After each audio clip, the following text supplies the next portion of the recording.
America लगातार Iran पर हमलावर है। अमेरिका ने लगातार 9वें दिन ईरान के मिसाइल और सैन्य क्षमताओं पर हमला बोला है। वहीं ईरान भी जॉर्डन, बहरीन और कुवैत के अमेरिकी सैन्य ठिकानों पर हमले का दावा कर रहा है। इस बीच ईरान की ओर से बड़ी खबर यह आ रही है कि उसे मध्यस्थों के जरिए बातचीत का प्रस्ताव मिला है, लेकिन सवाल बना हुआ है कि आखिर कब और किन शर्तों पर दोनों देशों के बीच ये युद्ध थमेगा। आप देखिए ये रिपोर्ट, आगे एक्सपर्ट्स के साथ करेंगे चर्चा। यूएस ईरान वॉर, सिविलियन पर मार।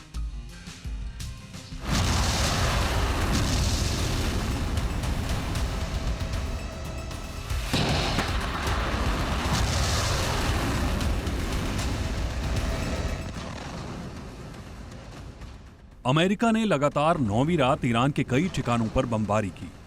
वहीं ईरान भी खाड़ी देशों में अमेरिकी सैन्य ठिकानों को निशाना बना रहा है। यूएस सेंट्रल कमांड का कहना है कि ईरान पर उनके हमलों का मकसद स्ट्रेट ऑफ हॉर्मुज में ईरानी नाकेबंदी और जहाजों पर हमलों की क्षमता को कम करना है। तो वहीं अमेरिकी हमलों से बौखलाया ईरान भी जोरदार पलटवार कर रहा है। ईरान की बैलिस्टिक मिसाइलों और ड्रोन्स ने जॉर्डन में अमेरिकी ठिकानों को निशाना बनाया है। ये टकराव पूरे क्षेत्र को अपनी चपेट में ले रहा है। ये लड़ाई न सिर्फ सैन्य है बल्कि आर्थिक और ऊर्जा सुरक्षा की भी है। तो वहीं इस जंग में ईरान भी पीछे हटने के मूड में नहीं है। ईरान के विदेश मंत्री अब्बास अराक्ची ने अमेरिका से युद्ध पर बड़ा बयान दिया है। अराक्ची का साफ कहना है कि अमेरिका के साथ जंग तब तक नहीं रुकेगी जब तक कि उनकी सेना को मजबूत बढ़त नहीं मिल जाती। खबर यह भी है कि ईरान को मध्यस्थों के जरिए बातचीत का प्रस्ताव मिला है और ईरान का मानना है कि एमओयू का महत्व तभी है जब सभी पक्ष इसे माने। और हॉर्मुज के सॉवरेन राइट्स पर किसी भी तरह की चर्चा से ईरान ने इनकार किया है।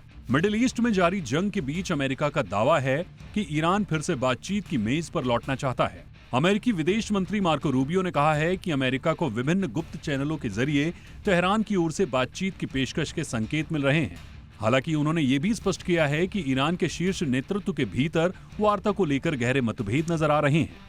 इस युद्ध में अमेरिका की सामरिक बढ़त है, लेकिन ईरान ने साबित किया है कि वो भारी दबाव में भी नुकसान पहुंचा सकता है। ये 9 रातों की लड़ाई दिखाती है कि आधुनिक युद्ध कैसे मल्टी डायमेंशनल होते हैं। हॉर्मुज जैसे चोक पॉइंट पर नियंत्रण की लड़ाई कैसे पूरी दुनिया की अर्थव्यवस्था को प्रभावित करती है। तेल की कीमतें बढ़ रही हैं और शिपिंग बीमा महंगा हो रहा है। विकासशील देशों में महंगाई और खाद्य संकट का खतरा गहरा हो रहा है। अंतर्राष्ट्रीय समुदाय को डिप्लोमेसी की जरूरत है। फिलहाल दोनों पक्ष अपनी स्थिति मजबूत कर रहे हैं। आम लोगों पर इसका असर महंगाई और अनिश्चितता के रूप में पड़ रहा है। तो सवाल अब ये भी बना हुआ है कि आखिरकार कब अमेरिका और ईरान के बीच शांति होगी और दुनिया चैन की सांस लेगी। ब्यूरो रिपोर्ट, जी मीडिया। तो यूएस ईरान युद्ध और गहराता जा रहा है और अब संकट इस बात पर आ गया है कि अभी तक तो सैन्य ठिकानों पर हमले हो रहे थे, लेकिन अब आम लोगों के इंफ्रास्ट्रक्चर पर, बुनियादी इंफ्रास्ट्रक्चर पर, लोगों पर हमले शुरू हो गए हैं, तो जो युद्ध को और विभत्स करते चले जा रहे हैं। जाहिर तौर पर इस युद्ध की जो परिस्थितियां बन रही हैं, जो विभीषिका बन रही है, उसको समझना बहुत ज़रूरी है। हमारे साथ बड़े ख़ास मेहमान हैं। हमारे साथ हैं रविंदर सचदेव, विदेश मामलों के जानकार हैं। हमारे साथ प्रोफेसर स्वर्ण सिंह हैं, इंटरनेशनल स्टडीज़ जेएनयू से, और हमारे साथ फिरोज अजीज हैं, जॉइंट सीईओ आनंद राठी वेल्थ लिमिटेड से। तो बहुत स्वागत करेंगे आपका फिरोज जी, रविंदर जी और प्रोफेसर स्वर्ण सिंह हमारे साथ जुड़ने के लिए। सबसे पहले रविंदर सर आपके पास आना चाहूँगा मैं, और आपसे मेरा सवाल ये होगा कि अमेरिका लगातार ईरान के मिसाइल और सैन्य ढांचों को निशाना बना रहा है, जबकि ईरान, जॉर्डन, बहरीन और कुवैत में अमेरिकी ठिकानों पर जवाबी हमलों का दावा कर रहा है। क्या ये संघर्ष अब सिर्फ अमेरिका ईरान नहीं बल्कि पूरे खाड़ी सुरक्षा ढांचे को चुनौती देने वाला युद्ध बन चुका है? कैसे देख रहे हैं सर इसको? थैंक यू, प्लेजर आपके साथ और प्रोफेसर सिंह के साथ और आनंद राठी के कोलीग के साथ। आप बिल्कुल सही कह रहे हैं। अभी 2 घंटे पहले एक और कटिंग न्यूज चल रही है जो अभी आप कैरी ही करेंगे। हूथीज ने डिक्लेयर कर दिया कि वो सऊदी अरब के शिपिंग को ब्लॉकेड कर देंगे। 2 घंटे पहले उन्होंने अनाउंस कर दिया है। बिल्कुल। और वो उन्होंने कराया क्योंकि सऊदी और यमन हूथी के बीच में आपस में इनका लंबे समय से चल रहा था, सीज फायर था पिछले 4 वर्षों से एक तरह से।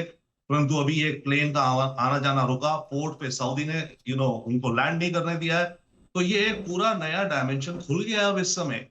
तो अगर ये हूथी वाला एक्टिवेट हो जाता है तो Iran, now coming to Iran, तो ईरान तो और ज्यादा अपनी पोजीशन को स्ट्रॉन्गर बनाएगा ना, क्योंकि उसे अब ये है कि अगर रेड सी में भी मैरीटाइम ट्रैफिक को इफेक्ट किया जा रहा है, हालांकि अनाउंसमेंट है केवल सऊदी का, वो किस तरह से होगा, सऊदी के टैंकर रोकेगा, आना जाना रोकेगा, क्या करेगा, बट जो भी हूथी अगर इस गेम में एक्टिव हो जाता है, वो एक पूरा और डायमेंशन ऐड कर देता है, जिसके चलते ईरान को आई थिंक मोमेंटम या एडवांटेज उसे ज्यादा दिखता है। Otherwise by the way business के हिसाब से दुनिया भर में तेल की कीमतों का और ज्यादा एक नया उछाल वगैरह हम आप शायद कल देखेंगे।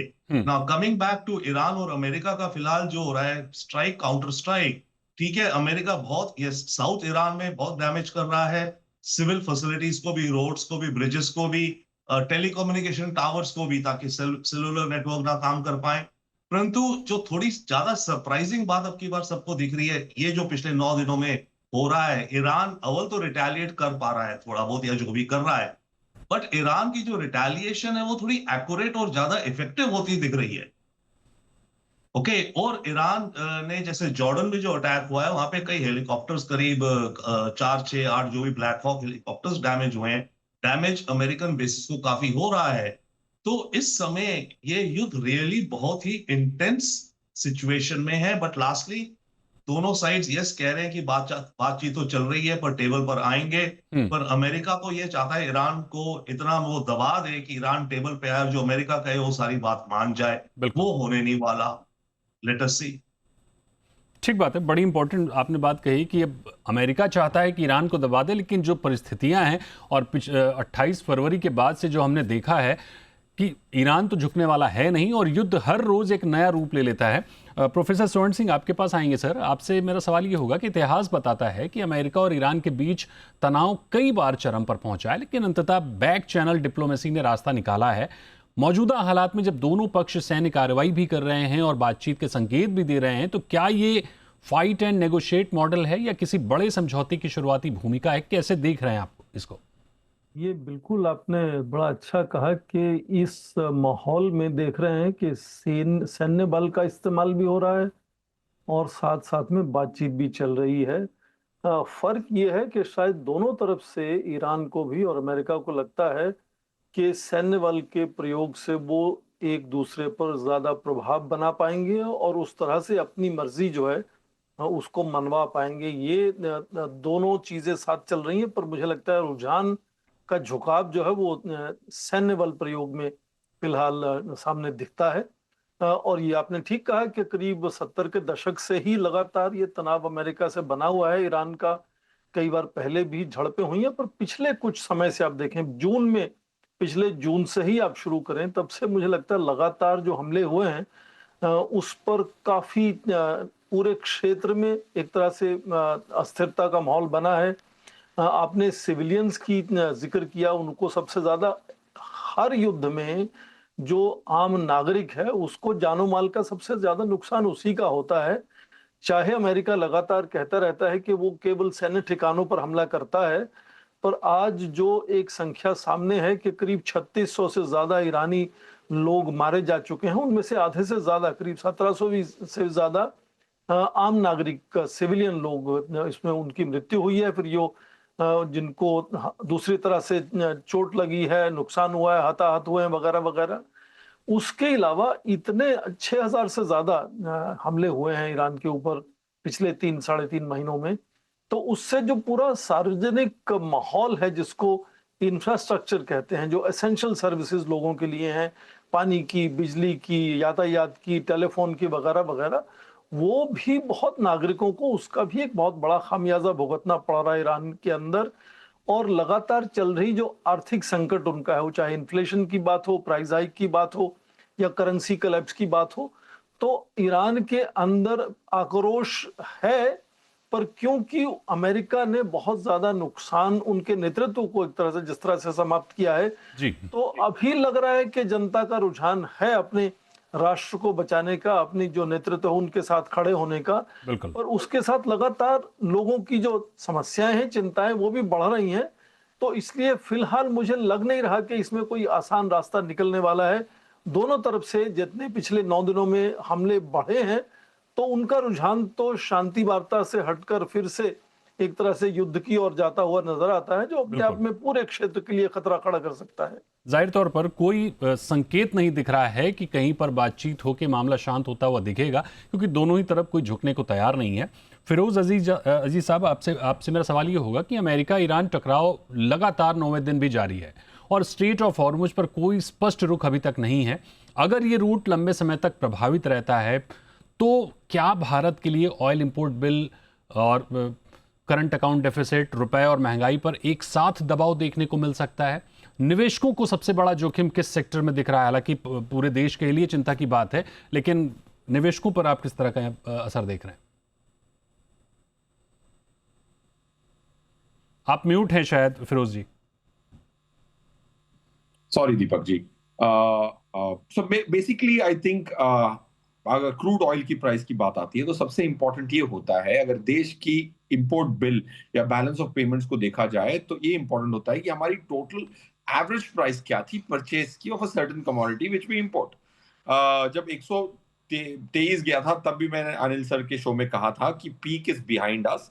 तो कितनी उसके बाद विपदाएं आई, वॉर में एस्केलेशंस हुए, फिर भी आज आप 80 के पास कर इर्द गिर्द रिवॉल्व कर रहे हैं। Mean and median crude oil price इस साल की मेरी एस्टिमेट 85 की थी जब 110 का भाव था। अब 70 जाके आई, 68 जाके आई। 85 से 80 के बीच में अगर मीन रहता है तो प्रॉब्लम की बिल्कुल बात नहीं है इंडिया के लिए। अब तक का मीन इस फाइनेंशियल ईयर में 91 का चल रहा है। So I personally think it is not as big. Crude oil जो है एक बहुत स्केर्स कमोडिटी नहीं है। अगर सप्लाई डिसरप्शंस होती हैं तो आज की करंट स्थिति में भी आप देखें कि हम पीक से 30% कम है, तो मुझे बिल्कुल इस चीज की चिंता नहीं है। Of course short term blips होंगी, थोड़ा इंपोर्ट बिल बढ़ेगा, 10-15% की वेरिएशन हो सकती है। पॉइंट 1। पॉइंट 2 ये है कि भाई अगर रहा सवाल डॉलर और रुपये का और डॉलर के एप्रिसिएशन का, तो सबसे बड़ा ब्रह्मास्त्र ऑलरेडी यूज हो चुका है, अब उसका इफेक्ट देखने को मिलेगा। क्या हुआ है कि एफसीएनआर में जो लेवरेज्ड डिपॉजिट्स आने वाली हैं वो बहुत एस्ट्रोनॉमिकल होंगी, क्योंकि अगर फॉरेन करेंसी की रिस्क बैंकों से हटा दी जाए तो ये जो अमाउंट $50 बिलियन का आ सकता है, ये मेरे हिसाब से होता दिख रहा है। मैंने बहुत सीनियर बैंकर्स से बात की है। इनफैक्ट सबसे one of the biggest PSU bank के चेयरमैन साहब मेरे साथ कहीं थे, ट्रैवल कर रहे थे, तो उन्होंने कहा एक बैंक से हम $13 बिलियन मिनिमम कलेक्ट करेंगे, दूसरी एक एमएनसी बैंक $5 बिलियन कलेक्ट करने के स्थिति में है। तो $50 बिलियन अगर आएगा और हमारा बैलेंस ऑफ पेमेंट इस साल का 65 बिलियन था, तो I think I am not to worried about रूपी स्लिपिंग। क्या रूपी वापस जा सकता है 97 पे या 98 पे? अगेन उस पे भी एवरेज की निर्भरता ज्यादा इंपॉर्टेंट है। रहा सवाल कहाँ अपॉर्चुनिटी है सेक्टर में, डिफेंस में काफी अपॉर्चुनिटी है। From a capital market standpoint लोग खाली डिफेंस स्टॉक्स को ऑर्डर बुक की स्टोरी मानते हैं, ऑर्डर बुक नहीं, मैन्युफैक्चरिंग और एक्सपोर्ट ट्रांसफॉर्मेशन की स्टोरी आपको आइडेंटिफाई करनी है। प्राइवेट सेक्टर प्लेयर्स की मार्केट शेयर बढ़ रही है, so that's the opportunity and crude is not as big as a risk because but it is definitely a risk to अवाम। पॉपुलेशन की लाइफ बहुत डिस्टर्ब होती है, बिल्कुल इकोनॉमी के हिसाब से बोल रहा हूँ बस। ठीक बात है। रविंदर सर, आपसे मेरा ये सवाल होगा कि ईरान का कहना है कि उसे मध्यस्थों के जरिए, मीडिएटर्स के जरिए बातचीत का प्रस्ताव मिला है, लेकिन सवाल यह है कि क्या बातचीत की मेज पर आने से पहले अमेरिका ईरान के मिसाइल प्रोग्राम, परमाणु गतिविधियों और क्षेत्रीय प्रॉक्सी नेटवर्क का ठोस प्रतिबद्धता चाहेगा, जैसा कि हमने पिछले समझौते में भी देखा है, जबकि ईरान प्रतिबंधों में राहत और सुरक्षा गारंटी की मांग करेगा? यानी समझौता जो भी होगा उसमें दोनों देश अपर हैंड चाहेंगे और अपर हैंड नीचे कोई रहना चाहता नहीं है। तो समझौते की क्या आपको कोई आसार, कोई उम्मीद दिख रही है? इंटरेस्टिंग, छोटी छोटी दिख रही है पर जल्दी नहीं। पर पॉइंट इसकी इस समय जो बनेगा ना मामला, वो पहले हो सकता है केवल हॉर्मूज को लेकर के ज्यादा बात हो जाए। जो ये 14 पॉइंट का एमओयू था, इसमें तो बड़े सारे पॉइंट्स थे ना। मैं बार बार कहता हूँ स्विस चीज में होल्स होती है ना, इस एमओयू में उतनी होल्स थी और व्हाटएवर। तो फिलहाल क्योंकि हॉर्मूज एक मुद्दा बन गया होगा, पर पॉइंट इसकी ईरान, अगर मैं ईरानियन होता, मैं मेरे ख्याल से कभी भी इस हॉर्मूज सी पंजे का अपनी जकड़ नहीं छोड़ूंगा अपने देश के नेशनल इंटरेस्ट में। मैं उनके हिसाब से बात कर रहा हूं, समझ रहा हूं, राइट? बिल्कुल। और ईरानी लीडरशिप ये समझती है कि ठीक है, अभी हमें इकोनॉमिक सैंक्शंस होंगी, देश बर्बाद हो गया है, पर जो भी है इन चीजों से तो हम 5-10 साल में रिकवर कर जाएंगे ना, ट्रंप भी चला जाएगा। पर हॉर्मूज के ऊपर हमारा जो कब्जा, पंजा, शिकंजा बन गया है, ये हमेशा एवर एंड एवर रहना चाहिए hmm from there national security point of view. तो मुझे ये नहीं दिखता कि ईरान उस मामले को लेके ठीक है थोड़ा सॉफ्ट हो जाएगा, ओके खोल देंगे, कोई टोल नहीं लेंगे, बट अरेंजमेंट हमारी होगी, हम जैसे बोलेंगे उस रूट से जाएगा। पर उसके लिए अमेरिका को कुछ गिव अप करना पड़ेगा। तो आई मीन इट्स जहां तक रही प्रॉक्सीज की बात की, ईरान प्रॉक्सीज को फंड नहीं करेगा, वो 14 पॉइंट एमओयू में तो था ही नहीं। बल्कि उसके बदले तो एक और चीज है जो पूरी हॉर्मूज के बाद जो इस 14 पॉइंट में फंसा हुआ है, वो Lebanon. Correct number 1 point MOU का ईरान तभी तो कहता है एमओयू शुरू ही नहीं करा अमेरिका ने इम्प्लीमेंट करना। हम्म नंबर 1 ये था कि war will stop on all fronts including in Lebanon. और वहां तो इसराइल करने नहीं दे रहा है, वो एक अलग गेम चल रही है। हम्म तो ये बातचीत कन्वे हो रही है। बट ईरान अगर यस आएगा, ईरान को कॉस्ट भी बहुत पड़ रही, तो आएगा, आ भी सकता है रैशनली स्पीकिंग कि भाई ओके क्या है। बट वो गिव अप नहीं करेगा अगर उसमें क्षमता रही। हम्म अगर खत्म हो गई, अगर इन्होंने अगली लेयर को भी मार दिया। और बाय द वे रेजीम के अंदर अब ये जो कर रहे हैं, जो दिख रहा है मुझे एक और चीज होता दिख रहा है, ये नहीं है कि रेजीम चेंज, हम्म अब ये भी प्रयास चल रहे हैं कि रेजीम स्प्लिट। ओके, ओके कि रेजीम स्प्लिट हो जाए और एक फैक्शन रेजीम की वो पावर में रह जाए जो अमेरिका के साथ डील करने में इंटरेस्टेड है, जैसे वेनेजुएला में हुआ। हम्म तो नॉट रेजीम चेंज की पूरी सत्ता बदल गई, दूसरी टोटल लोग आ गए, नहीं। बिल्कुल इसी रेजीम के अंदर इतना डिवाइड हो जाए, स्प्लिट हो जाए, एक पक्ष दूसरे को कू कर दे, kind of thing within the regime, hmm या पावर टेक ओवर कर ले, उस तरह का कुछ सिनारियो हो तो वो, अदरवाइज ये जंग एक स्टेलमेट टाइप दिखती है। एक लास्ट क्विक पॉइंट में और कहना चाहता हूं, सऊदी और हूती को लेकर के जो भी बात मैं पहले बोला था, हम्म उसमें भारत को लेके हमें बहुत मेरे ख्याल से इंटरेस्ट से ये देखना पड़ेगा कि हूती और सऊदी के बीच में क्या अब एक वॉर टाइप माहौल होता है, तो पाकिस्तानी फोर्सेस जो सऊदी अरेबिया में वो क्या करती हैं, बिकॉज टेक्निकली वो तो वहां पोस्टेड है for the defence of Saudi, that is one. Hmm और सेकंड, अगर हुतीज ने कुछ अटैक कर दिया सऊदी पे, जी तो सऊदी पाकिस्तान तो डिफेंस एग्रीमेंट है, attack on one is on other, तो क्या पाकिस्तान क्या स्टेप लेगा, one. And secondly quickly another very interesting, ये जो पूरा मैट्रिक्स बन रहा है यहाँ पे, कुवैत, ईरान कुवैत पे बहुत ठोक रहा है। कुवैत और पाकिस्तान का भी एक मिलिट्री अलायंस की बात चल रही है, which is brokered by Saudi Arabia. Hmm very strange developments happening. बिल्कुल बड़ा बड़ा पेज बड़ा अजीब फंसा हुआ है, क्योंकि एक ओर तो अमेरिका और ईरान के बीच में बातचीत की बात चल रही है, दूसरी तरफ सबसे इंपॉर्टेंट बात है कि इजराइल तो अब पिक्चर से ही बाहर होता हुआ दिख रहा है। युद्ध जारी है लेकिन इजराइल की बात कहीं पर नहीं हो रही है। ये बड़ा इंटरेस्टिंग है। प्रोफेसर स्वर्ण सिंह सर, आपसे मेरा सवाल ये होगा कि अगर युद्ध लंबा चलता है, जिसके आसार ज़्यादा दिख रहे हैं, तो हॉर्मुज, रेड सी और खाड़ी क्षेत्र में समुद्री सुरक्षा लगातार प्रभावित होती जा रही है, तो क्या ये सिर्फ ऊर्जा संकट नहीं बल्कि वैश्विक सप्लाई चेन और महंगाई और विश्व की आर्थिक व्यवस्था के लिए भी एक बड़ा झटका साबित हो सकता है? क्या दुनिया 2022 जैसी ऊर्जा अस्थिरता की ओर बढ़ती दिख रही है आपको? देखिए, ज्यादातर जो विश्लेषण है इस युद्ध को लेकर वो बहुत ऊर्जा पर केंद्रित हैं। हम्म जबकि आप देखें कि जब स्ट्रेट ऑफ हॉर्मुज 4 महीने से लगभग बंद है, जी तो पूरा जो है यातायात रुका हुआ है, आयात निर्यात रुका हुआ है, क्योंकि दुनिया का ज्यादातर व्यापार तो समुद्र से होता है अब। हम्म तो इसलिए ये पूरी तरह से अलग अलग देशों को अलग अलग तरीके से प्रभावित कर रहा है। जो खाड़ी के देश हैं, जाहिर है वो ज्यादा प्रभावित हैं। जो एशिया के दूसरे देश ऊर्जा पर निर्भर हैं, जापान है, साउथ कोरिया है, भारत है, चीन है, वो उनको ऊर्जा को लेकर चिंता है। पर जैसे भारत के देखें, करीब लगभग 1 करोड़ लोग इस पूरे क्षेत्र में रहते हैं। जी उनके रेमिटेंसेस की बात है, उनको रोजगार के अवसर वहां कम होंगे या ज्यादा होंगे। तो अलग अलग देशों को अलग अलग तरह से इसका प्रभाव लगातार बना हुआ है और बना रहेगा। हम्म पर सामरिक नजरिए से आप देखें तो अमेरिका का, चाहे वो सबसे अच्छा दोस्त हो या अमेरिका का सबसे बड़ा कारण हो अपना दबदबा इस क्षेत्र में बनाने का, इजराइल से उसकी जो दोस्ती थी वो कम से कम नेतन्याहू और ट्रंप के बीच में तो खटास साफ नजर आती है कि आ चुकी है। जी वो खुलकर एक दूसरे की बात नहीं मान रहे हैं। तो वो मुझे लगता है कि एक सामरिक नजरिए से बहुत बड़ा प्रभाव इस पर होगा। और दूसरी बात, जो शांति वार्ता होती है, युद्ध विराम होते हैं, कोई भी संधि होती है, तो उसमें दो जो देश शामिल होते हैं वो अपने अपने घर जाकर अलग अलग परिभाषा देते हैं। तो सबसे खास मुद्दा राष्ट्रपति ट्रंप के लिए, जब उन्होंने 17 जून को पिछले महीने वो एमओयू पर हस्ताक्षर किए, शांति युद्ध विराम करने की कोशिश की, तो सबसे बड़ा मुद्दा उन्होंने कहा उनके लिए ये था कि स्ट्रेट ऑफ हॉर्मुज हमने खोल दिया, ये कहा। जबकि ईरान ने उसमें बिल्कुल साफ लिखा, अलग तरह से पढ़ा कि अब ये एमओयू के अंदर ये कहा गया कि ओमान और ईरान मिलकर बातचीत करेंगे कि स्ट्रेट ऑफ हॉर्मुज का प्रबंधन कैसे होगा। करेक्ट। तो उनको लगा कि ये एमओयू में ईरान के कंट्रोल को, काबू को उन्होंने एक तरह से एंडोर्स कर दिया है। और उसके बाद जब ट्रंप ने एक बड़ी मजेदार बात कही कि वो वापस ब्लॉकेड लगाएंगे और ये सब सेलिंग के सुरक्षा के लिए वो एक फी चार्ज करेंगे, तो उससे जो ईरान की बात है कि हम फी चार्ज करेंगे, वो जस्टिफाई हो जाती है एक तरह से।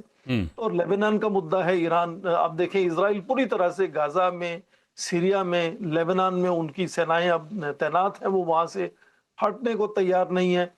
तो ये पूरे बड़े क्षेत्र पर अब हाउदीज उसमें शामिल होकर रेड सी में भी यदि यातायात शिपिंग को बंद करेंगे, परेशान करेंगे, तो पूरे बड़े समुद्री जो यातायात है, शिपिंग है, उस पर फिर उससे लेकर रीरूटिंग से कॉस्ट बढ़ती है, इंश्योरेंस प्रीमियम बढ़ जाते हैं, अनसर्टेनिटी बहुत बढ़ जाती है क्योंकि देश दूसरे विकल्पों की तलाश में चले जाते हैं। बिल्कुल।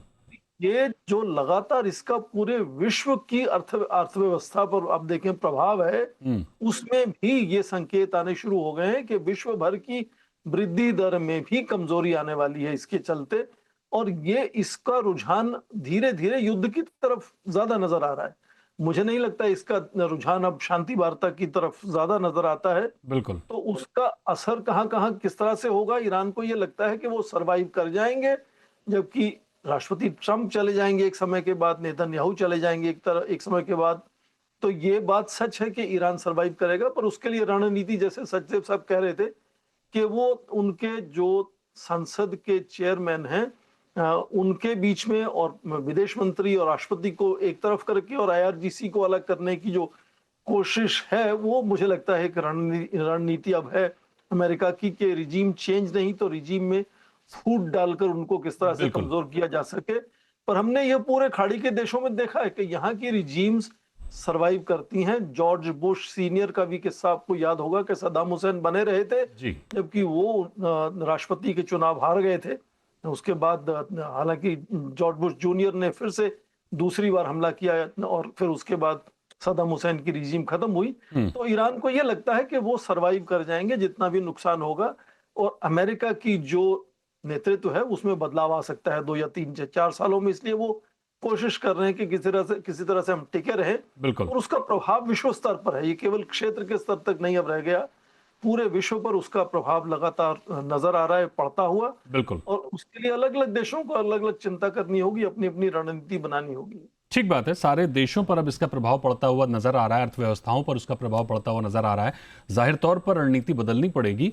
फिरोज साहब, आपसे मेरा सवाल ये होगा कि क्या भारतीय इक्विटी मार्केट में एफआईआईज आउटफ्लो और सेफ हेवन एसेट्स की ओर शिफ्टिंग बढ़ सकती है कि इसको कैसे देख रहे हैं आप, असर पड़ता हुआ भारतीय अर्थव्यवस्था पर? देखिए, अगर रहा सवाल इक्विटी मार्केट का, जहां एफआईआई की आउटफ्लो हम लास्ट 1.5 साल से देख रहे हैं, वो स्लो होगी क्योंकि एफआईआई बहुत बेच चुके हैं अपनी जो एलोकेशन थी इंडिया की, वो रिड्यूस कर ली। ऑफ कोर्स जियोपॉलिटिकल अनसर्टेनिटी ने कंट्रीब्यूट किया है, रुपये की डेप्रिसिएशन ने कंट्रीब्यूट किया है, बट सबसे बड़ा कंट्रीब्यूटर है जो दूसरी देशों की इमर्जिंग मार्केट्स की जो देश हैं, उनकी जो परफॉर्मेंस थी वो काफी स्टुपेंडस रही है।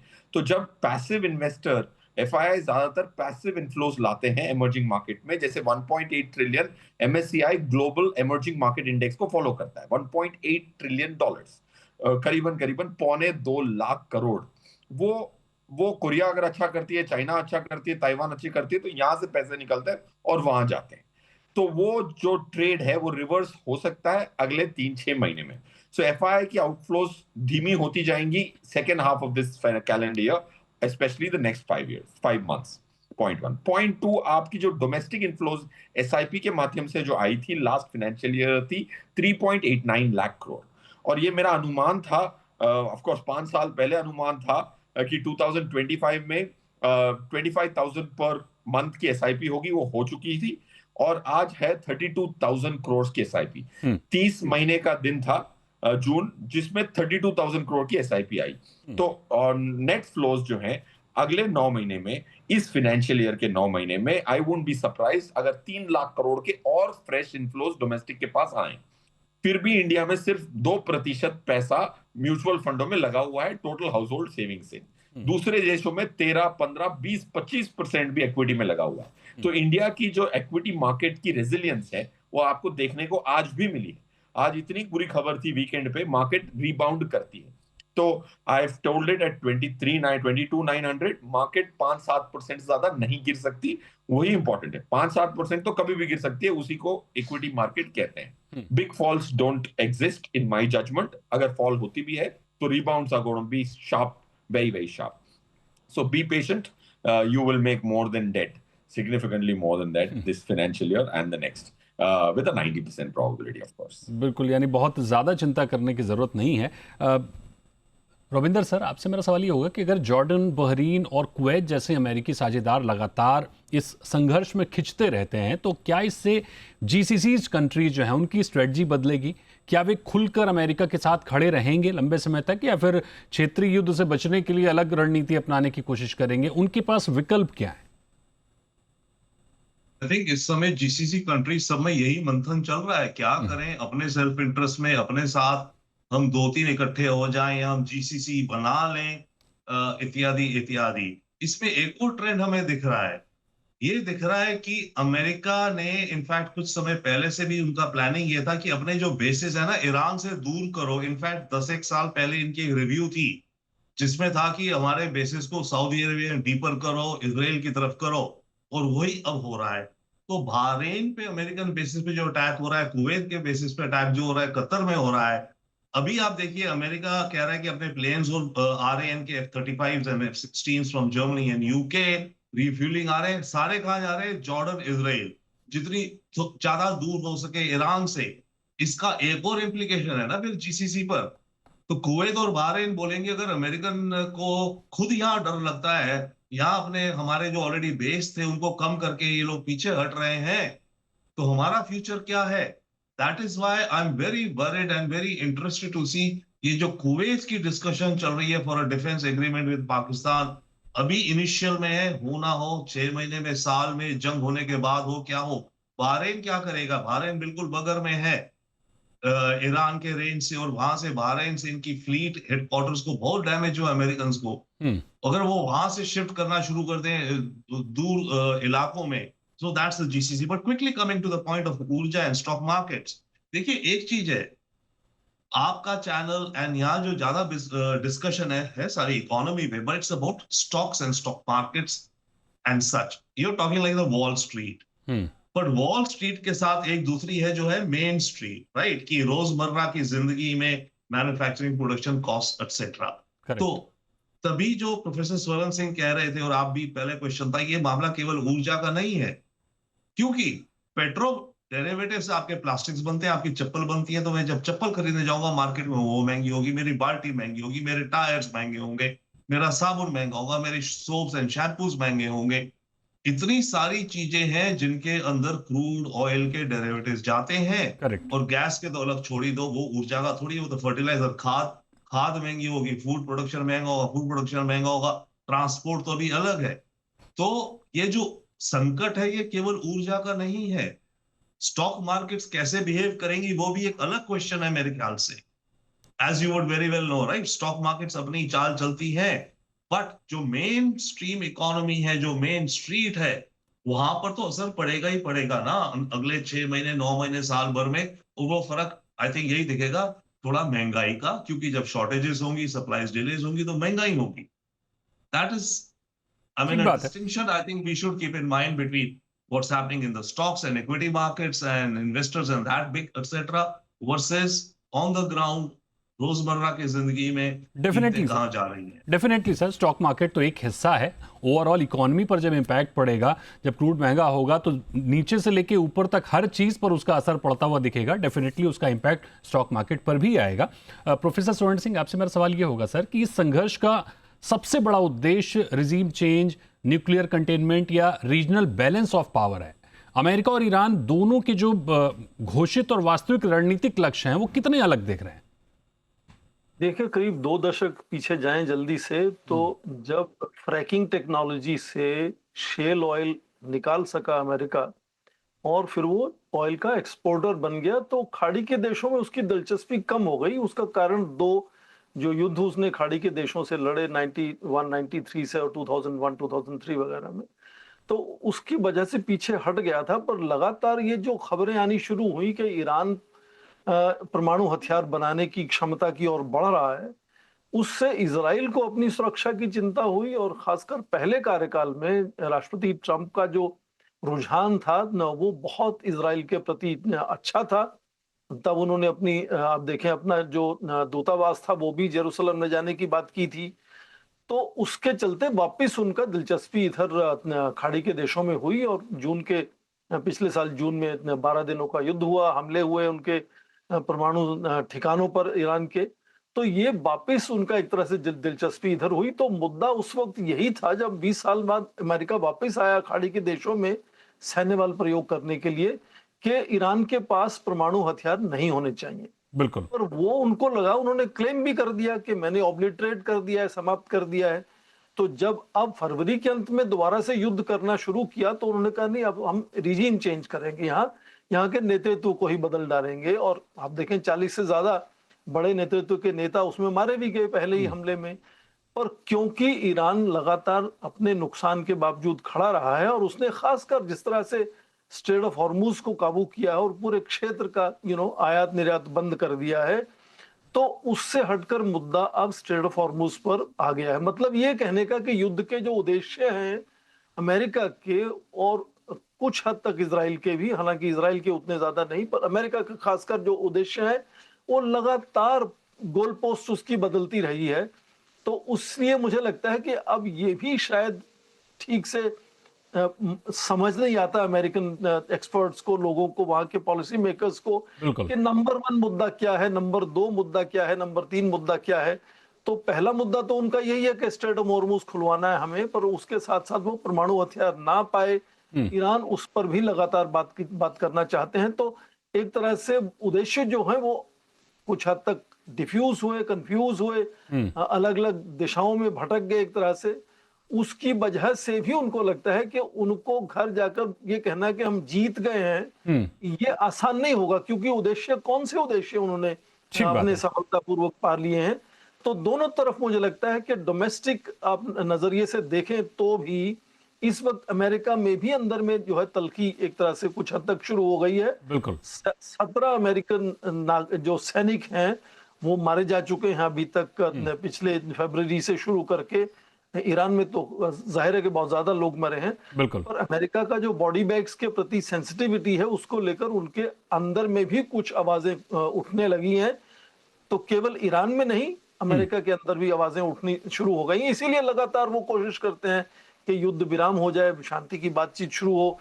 पर फिर से क्योंकि उनको अपनी मनमानी नहीं करने देता ईरान, तो इसलिए फिर से युद्ध शुरू हो जाता है। डेफिनेटली बातचीत तो होती है शांति की और मेज पर आते भी हैं, लेकिन उसके बाद कोई रिजल्ट नहीं निकलता है। रविंद्र सर, बिल्कुल शॉर्ट में एक आंसर आपसे चाहूंगा, क्योंकि आपने प्रेसिडेंट ट्रंप पर एक किताब भी लिखी थी।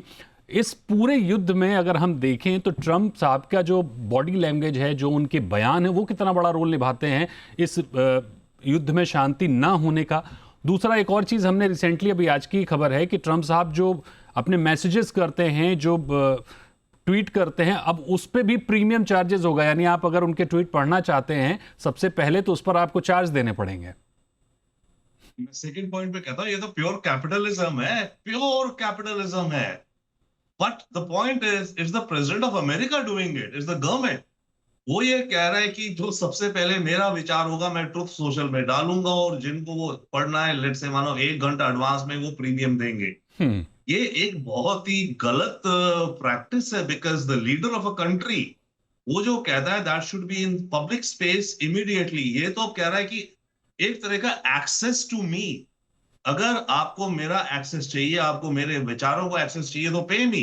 तो ये बात तो हो गई, मोदी जी बोलेंगे जो मैं जो करने जा रहा हूं मेरे को पे करो, मेरे ट्वीट को केवल तुम ही और तुम जानोगे और तुम एडवांटेज लोगे। ये तो सोसाइटी में, समाज में, देश में तभी ये हो रहा है। Rich are getting richer and more richer, concentration of wealth. बिल्कुल ट्रंप ने ये नॉर्मलाइज कर दिया है with his conduct and his family's conduct and other conduct, that it does not matter, and he's mixing presidency and his personal business.